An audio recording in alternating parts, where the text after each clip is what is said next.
la la la la. La la la la. Well, hey Tim Moss, how you doing? I'm good. How are you, Wendy Stuart? I am fine, and I want to just welcome everyone to If These Walls Could Talk on this gorgeous New York day. We finally got good weather. It's springtime. Spring is springing. Spring is springing.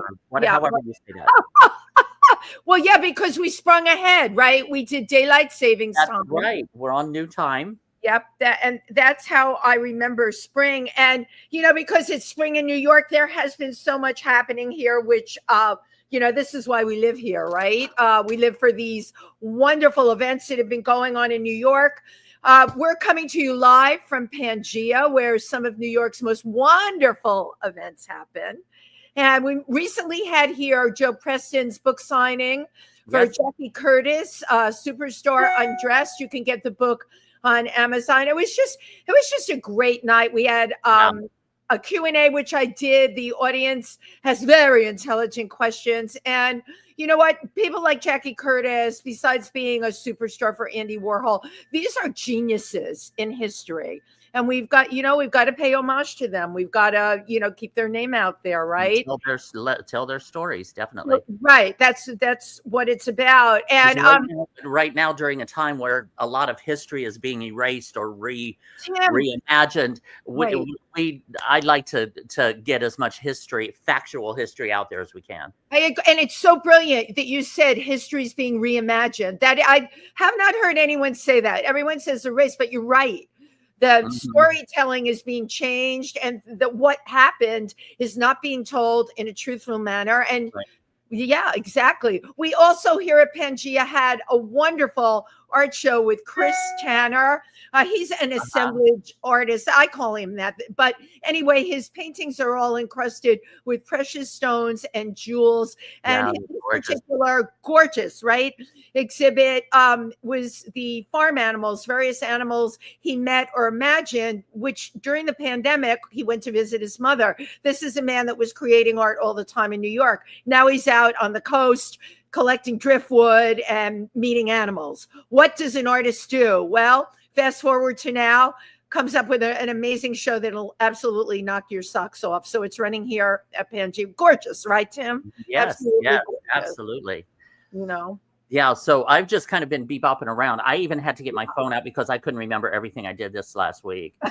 Let me see. I did go to Edward Minsky's. It was kind of a filmmakers gathering. Cool. Up in Washington, uptown, up in Washington Heights, which is where I live. So that was great. That was a wonderful party. Met a lot of wonderful people.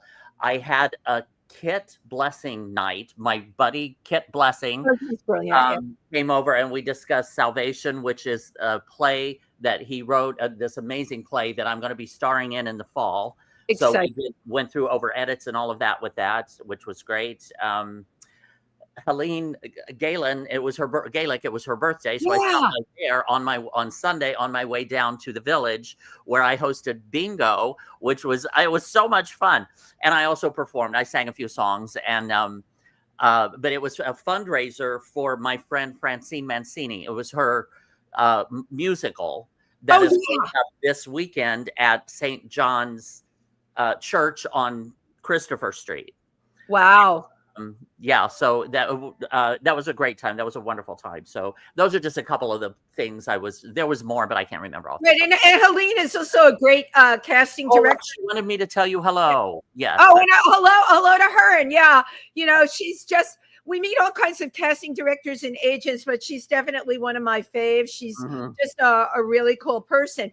Also, we had an opening at Salomon Gallery. Rodrigo actually featured 4 incredible artists from all over the world, which I loved. What I loved about this opening, you know how you go to openings sometimes and people are a little bit fa, nobody talks to anyone else. Yeah. This was so international and everyone was from everywhere and talking to I gave out so many cards and had so many glasses of wine. It's always better with wine.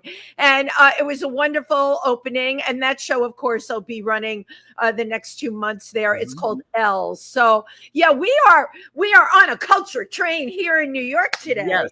Now, also one thing that I do want to talk to you about separately. Yes. But my dear friend, Cheryl Paley. She had started an organization for incarcerated women in the prison system, bringing art and creating art, and it grew to enormous levels. Well, right now she has an idea for the trans community, this art project, and she wants to film it and document it. And so I'm going to be reaching out to all of my friends in the trans community to see, and hopefully we can do an installation at Stonewall for the trans community and put it back into the LGBT. That's right. We need to get the T back any way we can. Which, again, they're trying to erase, to remove from history. So remove from history. Yeah. So I'll be reaching out to a lot of my trans friends, or please feel free to contact me to get more information. And I'll put the word out also, Tim, you know, if you have any kind of release or something like that, send it to me. And because I know a ton of people because of my other show, TriVersity Talk. Happy to do that. Listen, we're all out there doing everything that we can to make things as good as we can. And just on an aside and a personal note, there's been so much in people's heads about what's going on, quote unquote, out there. One of the highlights for me for my week, I call it hokey, was seeing those astronauts finally come down, land in the water in their capsule, and a pod of dolphins surround them. Hollywood could not have, they couldn't have scripted it better. That was like just pure magic. And you know what? I hung on to that the entire day. Well, you have to admit, that was like, whoa. You could that was amazing. Yeah. For that. It was just absolutely incredible. Now, one thing I do want to ask, and it's kind of, you know, on a down or a lower note, I want to know how you are, because was it not a year ago with Allan? So as everybody knows, and thank you, Tim, for acknowledging that. I was going to bring it up. It's 1 year. Allan left us, my partner, Allan Kaplan, left us at 3:14 in the morning. And I made a promise to him that one of the most important things to Allan was that he was recognized as an artist. And that's something that I've been putting a lot of energy into, and I'll just put it that way. I have an incredible body of work, and I promised him I would get it out there, and I will follow through on my promise. And, you know, I'm very spiritual. Anyone who knows me knows that. And almost all the people I collect in my world are spiritual also. And I talk to him all the time. I know people reach out from the other side. It's already been documented that happens. And yet, as a society and culture, we continue to reject that thought. But Tim, you know that happens. There are just signs all around us. And I want to just thank everybody. I put a post up on Facebook, and people wrote very nice things and experiences that they had with Allan. So thank you. You know, it's been 1 year. He was quite amazing, and we are thinking of you. Right. Hey, Tim, hugging you. Thank you. And I can feel your hugs. So on a very, very up note, I'm excited about today's guest. Amazing PR guru, Eileen Shapiro, said, why don't you have this guy on? And she told me what he did. And my first reaction was, I'm not technical. That's my first. and then, of course, once I started reading about him, it went way beyond that. This person actually came up with something that musicians and entertainers can not only use, it's going to blow everything else out of the water. Okay. We're talking about an exciting new platform. When you think about the future of social media, how will it allow artists and musicians to promote higher earnings and connect directly with fans? Well, today our guest, Allan Klepfish, is the founder and CEO of Global Phoenix 360, giving total creative freedom. How much do we love that buzzword to the artists, enabling them to actually earn a living from their work. Imagine that. So please bring on our guest today. Welcome, Allan, and there you are. Yay. Amazingly, I just appeared. I was worried that I might not, but I did. You know what, even so, like as many times, I've been doing this for 4 years, it's always in the back of my head that like something's going to happen. something's going to happen, but you are here and we're excited to talk to you. I always do a big buzz before I have a guest on. And today I did a hit on a lot of the musicians I know. Mm-hmm. We have so many friends that are dropping albums on Spotify, singles on Spotify. It seems so many people are dropping so much on Spotify, right? And then we have like Linktree, which is a whole other thing. And then I have you. So in a nutshell, you know, before we even get back into your history, can you tell our audience about Fenix 360? Well, I first of all should say that a Spotify and a Linktree are sort of two of the types of elements we have within our app, right? Mm-hmm. We actually, Linktree happens to be from my hometown of Melbourne, Australia, which I never knew, right? But it's apparently true. So we, just to give you a bit of the history, the gentleman who's actually traveling with me is a guy called Sandy Montero from Singapore. He used to run Universal Music for Asia, and he always introduces me in a very painful way. So for me to introduce myself in a painful way is probably even more painful. But did I pave the way? I made it like not painful. I did it like up and bubbly and digestible. You did. You did indeed, right? And, you know, speaking about the importance of truth, right, and the importance of not changing history also made me even more comfortable. But in any event, Sandy introduces me because all the way back in 2008, which was 2 or 3 years before Spotify, we had a service which we were going to launch under the name of Q-Tracks, and we had the support of the labels, and was going to be the first free music. In those days, streaming wasn't much spoken about, and it was going to give artists more money. And I cannot mention names or companies, but somebody who is no longer with us, who was the head of a very powerful tech company, called up the labels and said, "You can't do this, otherwise I'm shutting down our music service," right? So any case, so we evolved from that a model. One thing we were acutely aware of is that the tens of millions of dollars we had spent on licensing, none of it went to the artists, not a single cent. And so my business partner in New York, Lance Ford, kept on saying to me, "You must come up with a better idea." And finally, I had the idea, and it was Fenix. And it's been a long but very exciting road. All of us were affected quite dramatically by COVID. And COVID was a good time for some things. For me, it was a great time to spend in a living room with my kids, who I don't see enough of, right? So that was one aspect. But the other aspect was there were certain things you could do during COVID, which probably you couldn't focus on to the same degree in normal times, right? Sure. And one of them was building. So we kept on building our app and the back end and all of that. But the other thing is, wonderful Broadway director by the name of Will Nunziata. I don't know if you've ever come across Will, right? Sure.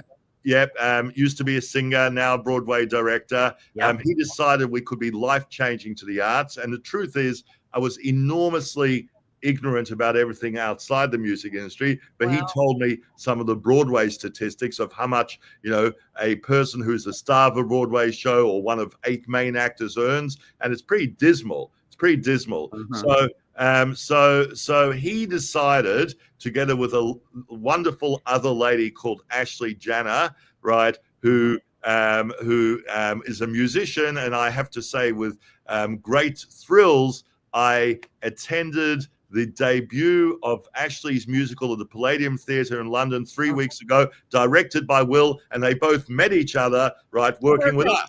Right? Oh, wonderful! Right, so it was great. It was just what show was that? The show is called Figaro. They just did a 2-day stint at the Palladium to raise money, right? Yes, and may they go on to great success. But Will and Ashley helped me implement an idea much more successful than I ever thought was possible, which is we had the idea of artist ambassadors. And what was true during COVID is that even if you were a disciplined artist and you had saved 1.5 years of earnings or 2 years, it all dissipated. Absolutely. Right? And then what artists realized is that they were the classical starving artists, but the middlemen were still doing fine. Right. Oh, that's exactly what happened. Yeah. And so they really felt it strongly. So when Will and Ashley went out to find our idea of artist ambassadors is when we launch, and because of our previous experience, we're not coming to the States too quickly. We're going to launch at the end of the year, beginning of next year, because as my Singapore partner likes to say, he says, Allan, develop momentum in a jungle and you will overwhelm the city, right? So and you're in places like Sri Lanka. That's a jungle. Yeah. So we want to do that. We don't want to prod the big guys too early, right? So that is what we're going to do. But Ashley and Will went out, and we thought maybe they get a few hundred ambassadors. They got 7,000 ambassadors, artist ambassadors during COVID, of which Will almost single-handedly interviewed 2,000, which is on our YouTube channel. You can see 2,000 interviews with artists, right? So it was really quite a feat. So what is Phoenix? So we had all this time during COVID, and we basically somewhat obsessively try to work out everything that could be good for the artist. So the first bucket of good things is obviously revenue. That's what drives everything. Money does make the world go round, for better or for worse, right? And what we came up with is, first of all, a much higher percentage. So we give 70% of advertising revenue to the artists, 10% to any middleman, but then everything else, which includes a lot of different types of ways to make revenue, which was important, from NFTs to having your own store, to making referrals to big stores like Amazon, to merchandise and anything you can imagine that you can earn money from. To make money as an artist, it's one-stop shopping. That's what you're offering. Yeah, correct. One-stop shopping. And also, so you don't have to keep on producing the next video. It's impossible to produce a hit video every month, right? And the fact of the matter is, it's costly. But with us, you can have a live stream, of doing yoga on Monday morning. And if you have 1,000 fans that tune in and pay $2 each, that's a big contribution to the rent, right? And so the whole idea is that a working artist who has a few thousand fans can earn a living without working a second and third job. There is the altruistic part of it. I happen to be married to a wonderful visual artist that I met in New York 20 years ago, right? I, in fact, convinced her to study in New York after I met her, right? So she went to the Parsons School of Design, right, in New York. And my partner, that's lived in New York for many years, came busking with a guitar from London 35 years ago. Wow. Right? And he made a stellar career in advertising and actually went on to be founding publisher of some magazines, including Maxim magazine, which he made the world's largest respectable men's magazine. Right. Maxim is huge. Yeah. So Lance Ford, his son, now full-time plays in the band also, right? So yes, so there's the altruistic part because we really feel passionate about the issues. There's also the hard-headed part, which is that if you are genuine and you really work out everything that is worthwhile for an artist, and it is revenue, right? But it's also tools. For example, one of the things that social media doesn't do is they don't share the data with the artists. They share it with advertisers, and the data is gathered on the back of fans. The data is gathered on the back of fans and artists. So we tell the artist down to the street address with no violation of privacy, because there's no names, exactly where their fans live. So if you want a gig in the meatpacking district on Friday night, and if you want to just invite people within 10 miles of that, you can. Oh, that's great. Yeah. If So you want, enable them to target their fan base. correct. And if you want to know which festival to play in Europe over the summer, how would you know where your fans are? Now you'll know exactly where your fans are. Oh my God, this is brilliant. So, Allan, I have, of course, a couple of questions that I know are probably on the minds of some of our listeners. How do you build the fan base with this app? Okay. So first of all, before you build any new fan base, we allow you to fully monetize your existing fan base. So one of the things we do is that apps come out of app stores, as does ours, whether it be Google Play or the Apple App Store. It comes out of app stores, but app stores are designed not to allow sharing. So if a band, musician wants to give it to their fans, they can't just hand an app to their fans, right? If a fan wants to give it to another fan, they can't do that either. So what we do is within our app, right, we allow artists, it takes about 20 minutes, of course you can spend much longer, to build what's called a web app or shareable app. And this is just in the form of URL, which they can post on Instagram, Facebook, wherever they like. Somebody that clicks on it gets that full artist universe, right? And this is, we don't expect people to have multiple artist apps, but this is like a calling card. The moment you love, right, the Phoenix app for that individual artist, you're encouraged from day one to click and get the full app.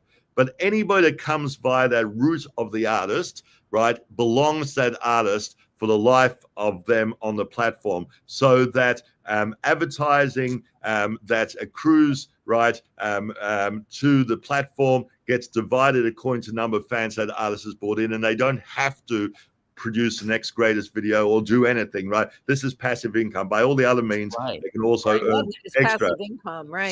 So our calculation, we could be wrong, but we think actually will be exceeded. Our calculation is that a fan in the US, it varies enormously around the world, would bring $1.44 US per fan per month to the artist. So if you have 10,000 fans, you would earn $14,000. Wow. Right? Now, in Indonesia, it's 10% of that. It's probably, 1,400 rather than 14,000. But I can tell you, 1,400 US to an Indonesian artist is completely transformative. Yes, right? Absolutely. Yeah, and we actually did trial launch in Indonesia, Malaysia, and the Philippines. People, even in Australia, we're close to Indonesia, people don't understand these countries at all. Do you know there's 272 million people in Indonesia, right? The average age of a person in the US is 38, apparently. In Europe, 43. Indonesia, 29. Philippines, 26, right? In social media, TikTok, number 1 country, US, number 2 country, Indonesia.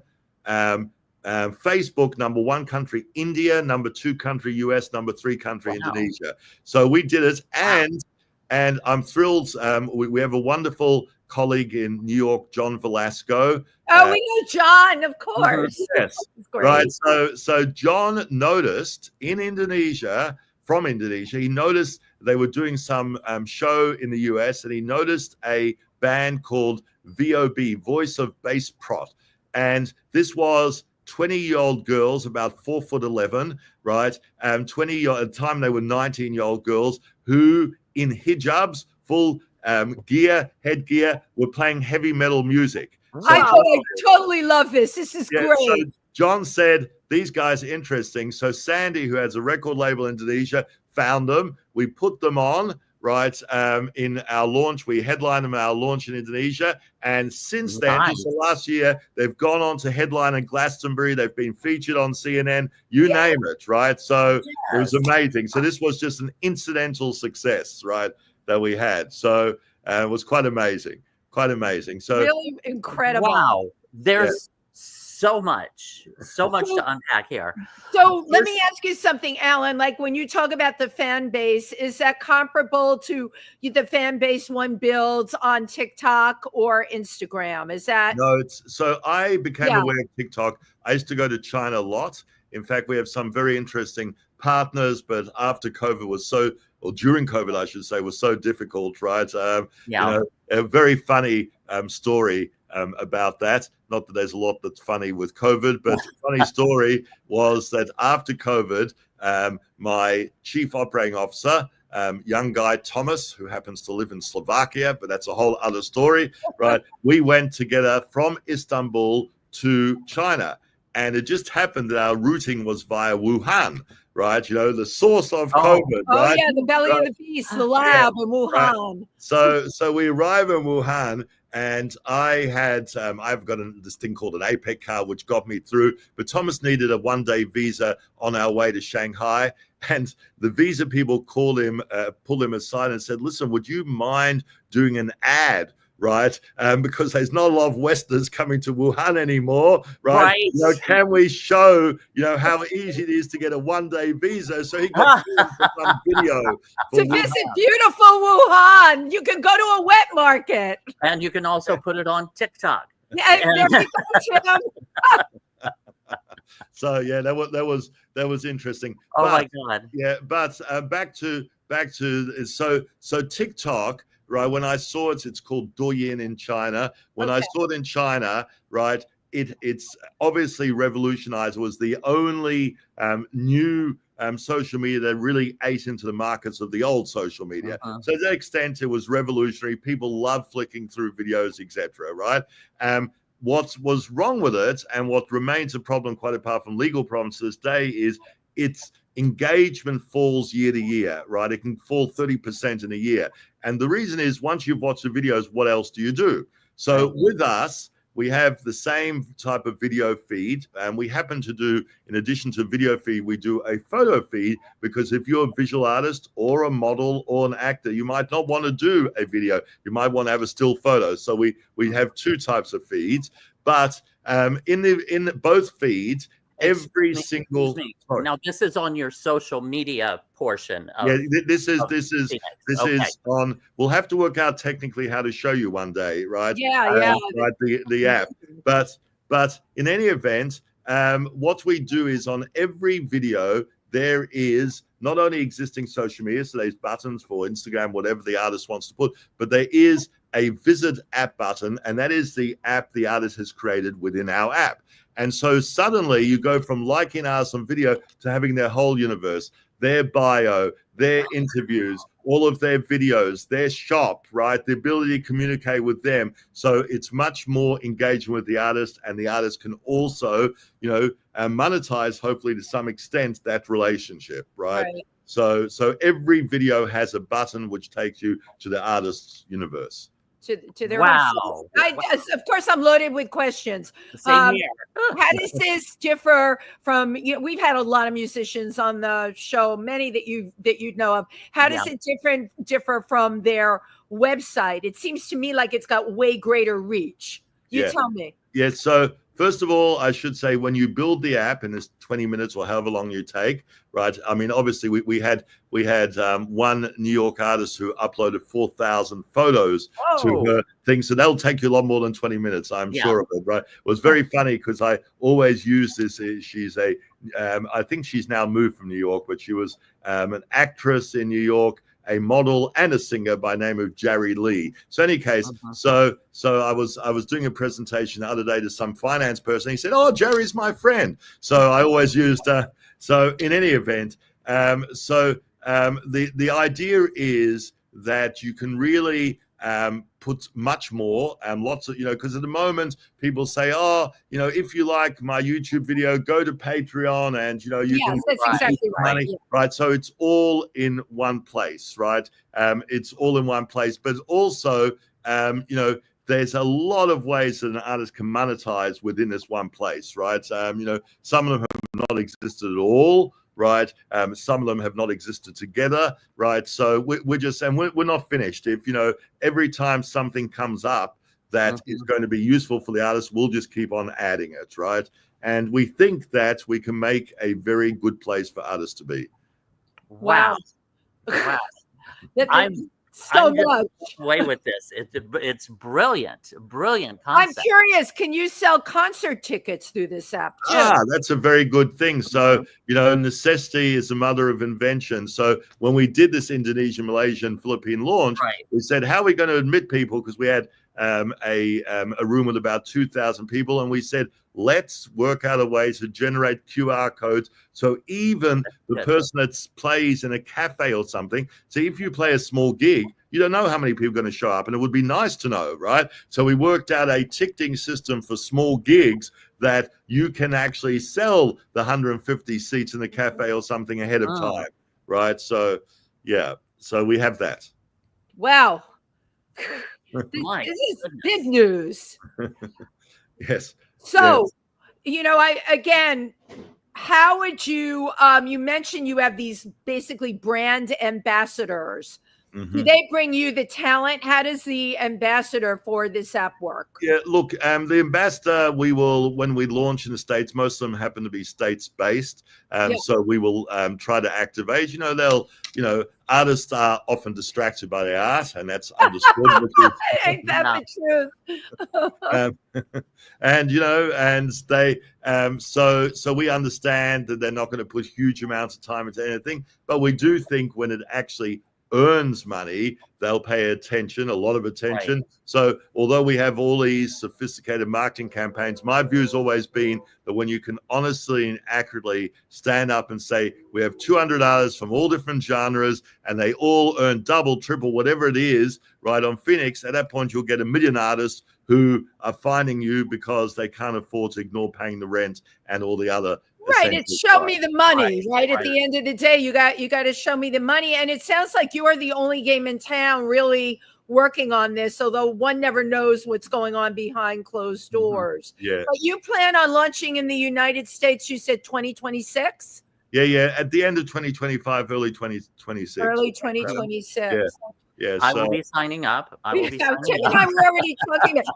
So for those of us who are technically impaired, and I know I can include Eileen Shapiro, agree with me on this, is there going to be, like you talked about creating the app within the app. The minute you said that, my brain froze. Will there be like a help center or anything? Well, there'll be a help center, but to help your brain unfreeze, right? It'll also be the case that any artists that want us to build the app, we actually had a very interesting origin. So there's serious app building, the sort of stuff that would make my brain freeze as well as yours, right? Right. And that's fascinatingly in this world of ours. We have a brilliant Canadian CTO who lives in Chiang Mai, Thailand. I love Chiang Mai. Oh, one of my favorite places. I love Chiang Mai, except 1 second, somebody is calling me. What just happened? Oh, you can put them on the show if you want to. Just no, I'm going to try to get back to you, right? So I just a digression, but it's quite an interesting digression to about having a person in Shanghai that can help. So one of my favorite statements in life, which I quote probably too often to those people around me, is Albert Einstein, who said that coincidence was God's way of remaining anonymous. Oh, I love that. Mm-hmm. Right. So it's quite an elegant statement, right? So in any case, so here's a hell of a coincidence. So I had a very ill mother-in-law who we thought would last for 2 or 3 months. And it was just at the beginning of COVID, January 2020, right? And actually, I dropped my family off. She was in Tel Aviv, Israel. I dropped my family off. I kept on traveling, right? And the last flight I took before COVID happened to, somewhat sadly these days, be from Kiev. And my colleague Thomas, who was at Kiev airport, was telling me that all the flights were being canceled after my flight because of COVID, right? Right. So in any case, I got back there. I was in Tel Aviv. And despite my advanced age, I happen to have some young kids, right? My daughter's now 11. My son is 8 at the time. They were 3 years younger, right? So in any case, I was there, and thankfully, from a solution we got in New York, as it happened, right, from a doctor who uses a thing called radiosurgery rather than radiotherapy, very high intense X-rays, right? We kept on zapping these tumors out of my mother-in-law, thank God, and she lived for 2.5 years. But suddenly, rather than being there for 2 months, we were there. The kids had to go to school, right? My daughter ended up going to the most unusual school in the world, which is the only Church of Scotland school in the world. including Scotland, which happens to be in Tel Aviv, Israel. That's right? completely wild. It's completely wild. It's called Tabitha. And she had, she had the most amazing. She had Arabic Christian friends, Arabic Muslim friends, Jewish Ukrainian, Jewish Russian. National school. Yeah. Right. Yeah. I called it the antidote for a much more insular school she goes to in Melbourne. But in any case, right. And my son went to this crazy school, right, which was called the Democratic School. And the kids decided, he was 5, they decided whether or not they showed up for lessons on any particular day, right? So this was crazy. I call it the anti-education school. So I don't feel like it. I'm not going in. I'm 5 years old. I can make my own decision. They go in, but they don't have to go to the class. So he was building things in the playground, right? Probably good for him, right? And it happened that his teacher liked buildings, so they build things together. But if he didn't want to go to class, he didn't go to class. So that's interesting. So Chiang Mai, Thailand, right, is part of my crazy life. So I am traveling all the time, and I'm traveling. And for the first time in 15 years, when visiting my CTO in Chiang Mai, Thailand, I had a kidney stone attack. The last one was in New York, and I had several in New York, but I had a kidney stone attack. Allan, so I end up in hospital in Chiang Mai for 2 weeks, right? And, on fentanyl and morphine, right? I kept on taking photos of the clock because I wanted to know when I could next request it because I was too out of it to remember the time. So any case, I'm there and I get out and I'm feeling enfeebled. And I say to my family, who wouldn't have gotten up for any other reason, I say to my family, I feel a bit enfeebled. Why don't you come and have a holiday with me in Chiang Mai, right? I'll get back on my feet and then I'll keep on going on my crazy journey and you'll go back, right? And we were intending to come to Australia this year. My mother-in-law had sadly died and we were intending to come. So in case they come, they rescue me from hospital. And then a few days later is the October 7th attack. Right. And so this is unbelievable. Wow. So we have a quick discussion about it and we decide we're going to Australia. We're accelerating it. And so, and anything else, the kids would have been hugely upset. How can you take us to the friends? They understood that this was probably in the circumstances the right decision. And so yes, so there is a coincidence for you. Chiang Mai is a great place, despite my hospital experience. Incredible, though, how you crisscross the world and the things that colossal things happen to you, Allan. Why does that happen? What is the timing with this? Has this been like your whole life? You've been like this? That's a very intuitive, interesting question, right? We had a lady in Beijing, and she was an incredible source for us when we were doing business to the hierarchy, right, of powerful people in Beijing. And the reason she was some sort of clairvoyant, right? And she was clairvoyant to all these important people, right? So it was an interesting business connection, right? And so in any case, I'd never asked her for a reading, but one day she decided to give me an unsolicited reading, right? And so I listened. So first of all, she said, your father grew up in a very big house, right? And so this was fascinating to me. She said so because my father happened to come from this religious leader, rabbinical family, right? And they had their apartments around their own temple. So it happened to be a big house, right? They were all collected, right? Purportedly my great grandfather was the chief rabbi of Warsaw or whatever, right? So in any case, which by the way gives me a very unusual somewhat bizarre connection with the Hasidic community in Spring Valley and Muncie and other places in New York, right? I know those communities. Curious Joel is around there. I know those communities. Yeah. So in any case, so she said to me, your father grew up in a big house and you have a blessed life because of the good deed of your forefathers.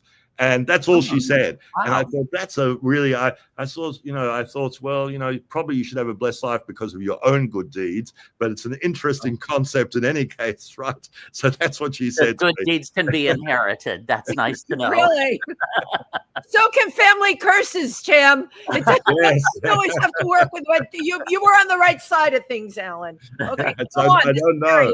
I don't know, but yes, it's an interesting thing. So where was your family from originally? The Poland. Great Rabbi. My brother was born in Poland. He wasn't allowed to know he was Jewish until he actually left Poland, because he could have sort of, exposed everybody. Right. My mother was blonde hair and blue eyed, so nobody suspected her of being Jewish. And so my father decided, because he looked more Jewish, that he would only visit them in secret at nighttime and stay separate from them. And so the story goes on. And yes. And it's quite extraordinary. So yeah, and my brother had to become a psychiatrist after going through all of that. Just to be able to process everything, I'm sure.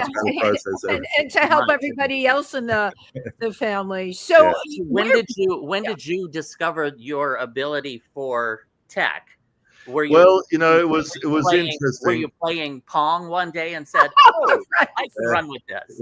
It started more as an ability, I guess, entrepreneurship, marketing, whatsoever. And my first venture was very interesting, because another coincidence, which happened last week actually, was I was on with this finance guy on a Zoom call, and and he was from the Bay Area, and I said, well, I lived in the Bay Area from age 21 to 28. Right. I can't tell you exactly what the marriage proposal was on air. It's a bit rude. So in any case, I'll do the slightly sanitized version, which is I got a proposal from my then girlfriend at 20. I was 21, which was marry me or F off. Right. So I said, okay, I'll marry you. So you're easy.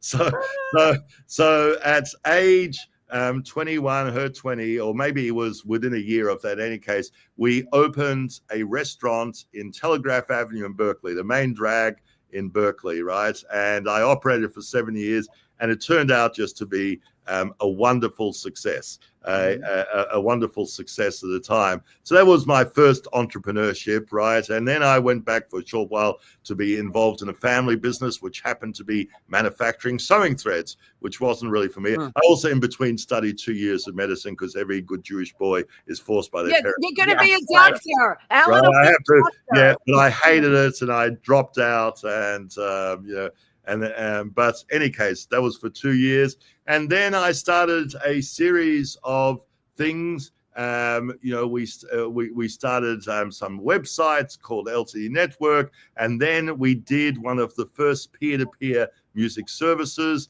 right? I had actually an American guy in Australia who understood the internet way before anybody else, and he introduced me to it. And so what was the name of it? What was the name of that? Q-Tracks. So it was Q-Tracks.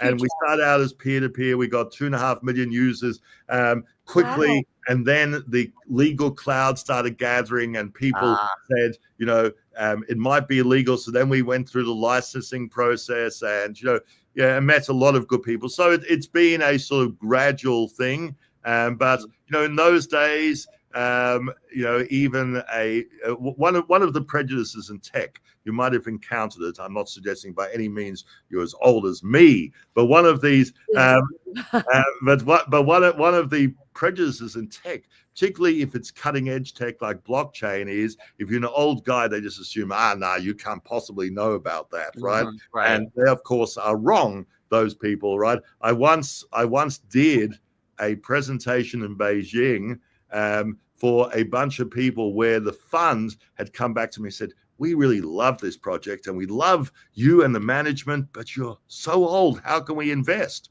And so I did a presentation, right, on why they were wrong, right? And the whole presentation conversation, right? And the guy who introduced me to this fund, the Singaporean guy, he was very embarrassed, right? That I was tackling this subject of, you can't be ageist about these things, but indeed people are. So well, you had touched on well, firstly, our guest is the incredible Allan Klepfish, who is global traveler and coincidental traveler on this planet or on this plane.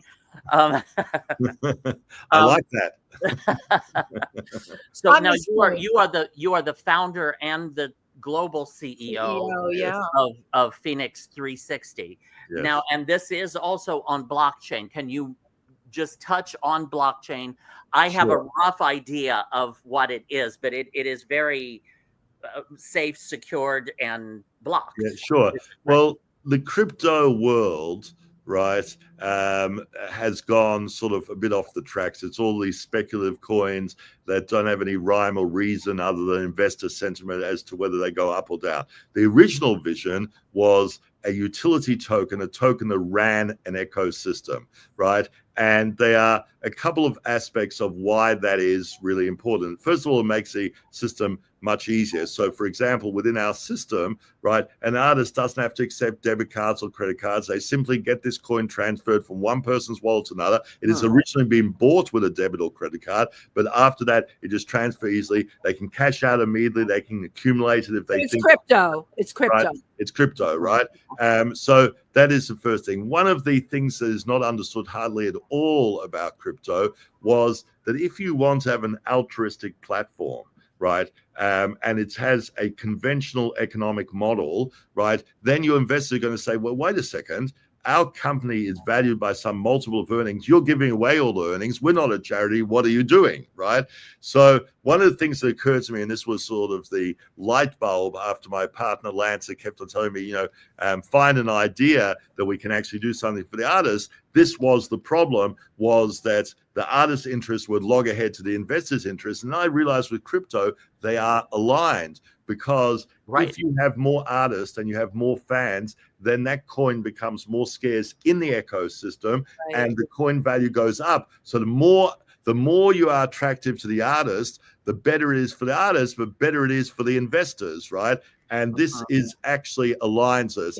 And so crypto happens to be very good for any altruistic sort of company that you might want to have, right? So we got involved in this. I used to call it the hippie trail, but about 10 years ago when crypto was starting, we all sort of went from Beijing to Seoul, right, to Europe, and just learning about crypto. And I learned at that time quite a lot about it, and it fascinated me. So now, for someone to purchase your art or a song, do they have to purchase it through crypto, or can they use their regular credit card? The answer is there's no purchasing of songs. It's all free. The app is free. The songs are free. If they want to purchase some merchandise or something like that, right, they at the moment they can use crypto, and we encourage them to use crypto, but we're also making available for markets where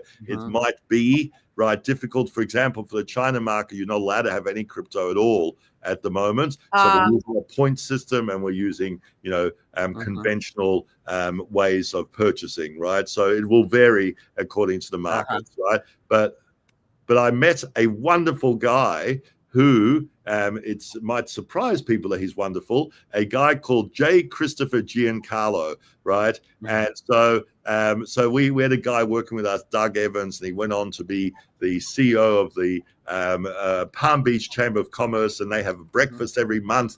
And the guy speaking was a guy who written a book called Crypto Dad, right? And he's known as Crypto Dad, and he was the 13th chairman of the Commodities and Future Exchange Commission, right? And in that capacity, together with a sidekick, a young guy, he wrote the rules for crypto in America, right? Wow. And he just happens to play guitar and banjo, right? So So he's a musician at heart, and he just loved what we were doing and gave us some advice, and he's a wonderful guy, right? So yeah, so now everything is freeing up a bit with crypto, right? But you know, it's important in this day and age. I sometimes think in this new crazy age of ours where right is wrong and left is right, and inside out world, I call it. Yes. That's the benign way of describing it. So in any case, right, I sometimes think that even an artist becomes a dirty word. So these are times that, you know, I had a terrible story from somebody who said they weren't getting funded anymore for a particular project because it involved reference to artists. I thought, my God. This world has become completely insane. So absolutely. So, but also during times like this is when art thrives. So flourishes, right? People need it. People do need it. People do need it. We need some of the protest art also. That will come. That's what I mean. That's what I mean. Yeah, absolutely. But using myself as an example, I like I can't think of her first name, but Lee was her last name, the one that you mentioned from New York. Jerry Lee, the singer. Much like her, I am a singer and an actor and host, entertainment show host. I am an LGBT activist. I wear many different hats and produce and etc. I had done an EP several years ago, and my music, between my one song, my having it remixed or mastered, doing the video and promoting and getting the song out there, I think it cost probably about $2,500 for the one song. And that's when I put it on iTunes, and we put it on CD Baby and this one and that one and all of that. And I think I got back maybe about $50. And that is the plight of the artist today. Yep. Now, it's exactly the plight of the artist and the independent artist, absolutely. And you just keep pouring money out with very little in return. So now, how can this change my trajectory? I tell you, the way it can change is you do all things which are not the song and not the video, right? You know, if Taylor Swift painted her nails, right, on a live stream, 200 million people would tune in and pay for it, right? You know, the fact, but you know, for the working artist, right, you know, you could, for example, do a podcast on anything you choose, and people that enter have to automatically get $2 deducted from their wallet, you know, so you get, let's say, 2,000 people listening, but you have another, let's say, 8,000 people in Asia who want to listen, and they can't necessarily all afford. So they might be from the Philippines, they can't. So we're working now on a way that they can watch ads, and they will accumulate the $2 of value, which they'll transfer to you. So even if they don't have a cent, they can pay you, right, for you to actually get it. So you can be doing, you know, special events, right? You can be creating an NFT, right? Whatever it is, the idea is that it doesn't need just to be the production of more fabulous art, because how many times can you do that, right? You know, right? So, but does like the selling of merchandise or the selling of the song, is that part of it? Is that on there? Yeah, absolutely. So I would love, I'm going to find out on this platform, right, of yours, how it is possible to show an app. I know how to do it on Zoom. I don't know. I think it is possible. And I will tell you when I find out, and I can show you exactly how it works. Okay. That would be so great. So you have definitely piqued my interest. You've totally piqued my interest. So again, back with another question. Often on TikTok, right, it is somebody doing their nails in a funny way. Yeah. So with your app, you're really talking about being able to monetize that through your fan base. Absolutely. And, and come up with creative ways. There is a passive way, which is you get the advertising for your fans. So if you've got enough fans, you're going to get a monthly stipend irrespective of what you do, right?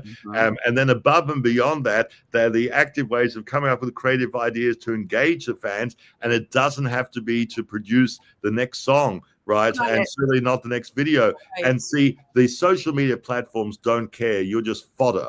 Right, because that's how it feels too. Chewed up and spit out. Yeah, and because they get millions of submissions, right, every day, right, of videos, etc. So if you get disgruntled because you got $50 on a $2,500 investment, if you get disgruntled, big deal. The next guy will put up a video. He will also lose money. The next person will put up a video. They'll also lose money. It doesn't matter to them, right? But getting the artist to actually be able to make money, that's a more interesting enterprise. And we think we've got a lot of good ways to do it.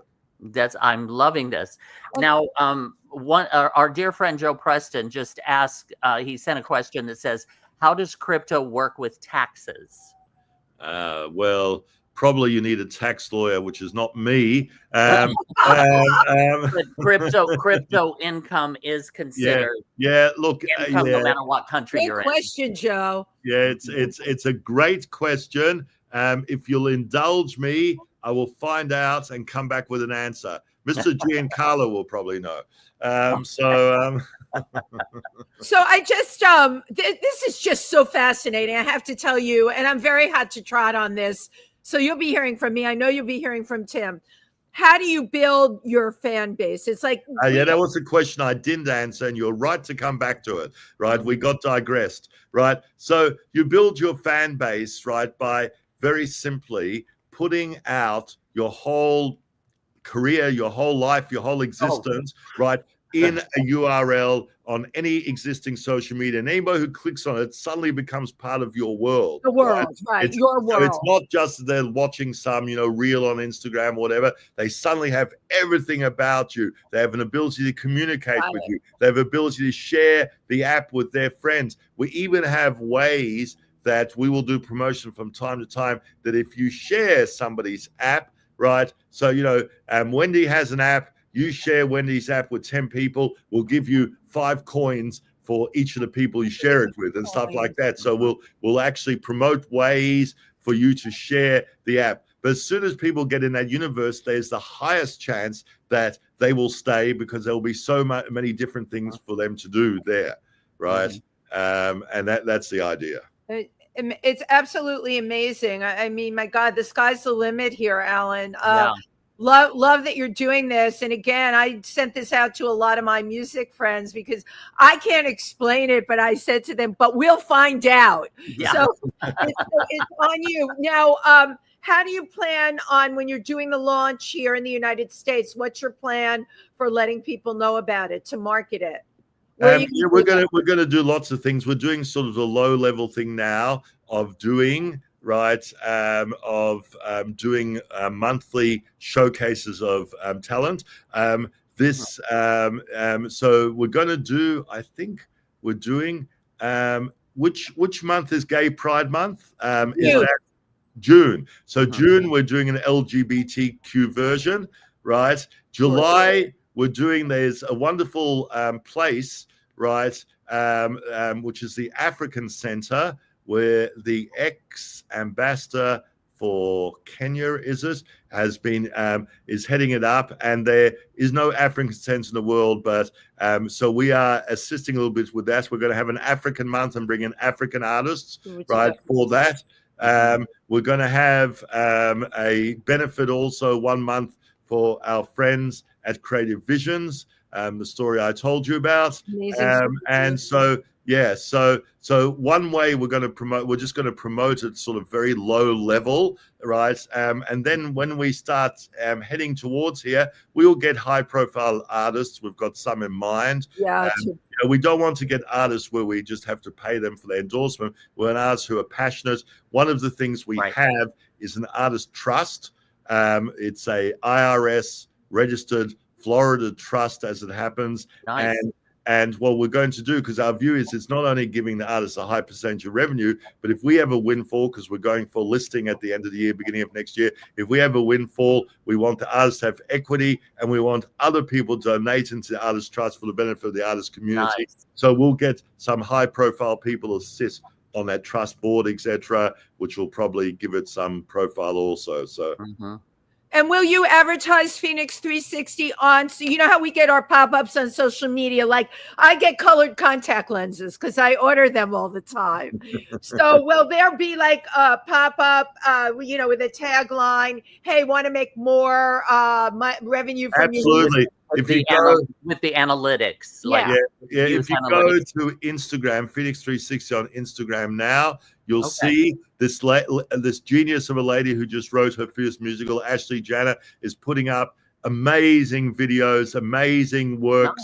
If you just go, I think it's Phoenix 360_net, I think, or something like that, but you will find it. Let me just tell you. Yeah, it's pink. It has a pink F.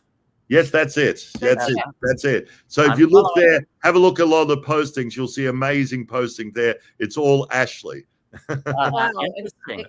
It's all about Ashley. We had a couple of more comments. I love seeing Laurie Towers on here.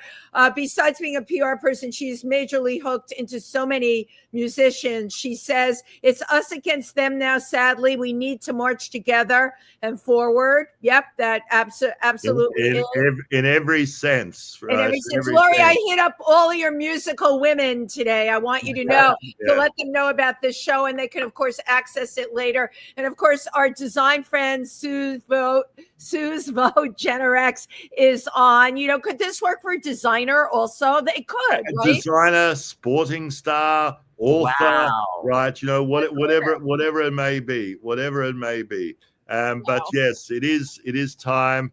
I won't say anything political on this program, right? Other than to say this is a time where I'm reminded of a wonderful poem that was written during the Holocaust by a Lutheran pastor, a German Lutheran pastor. You may know it, which is, you know, first they came for the communists, but I wasn't a communist, so I didn't say anything, right? You know, and then they came, right, for the trade unionists. I wasn't a trade unionist, I said. Then they came for the Jews. I wasn't a Jew. I didn't say anything. And then they came for me, and there was nobody to speak for me.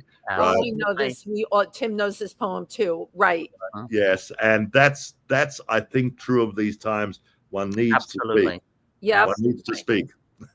And I think that is the perfect wrap up for our show. Allan, this fascinating. Hit us up when you come to New York, because these bigger conversations. Love to meet you in person. So, yes, that would be lovely. We're always good for a meetup in person. So, Allan Klepfish, thank you so very much. Thank you and so also much. everyone, please go to phoenix360.com. That's FENIX. Right. 360.com. Thank you very much. Thank you very much. Thank you to everyone who tuned in today. Don't sign off. Don't sign off. We'll see you all next week. Have a great week. Enjoy the gorgeous weather if you're in New York. Bye-bye.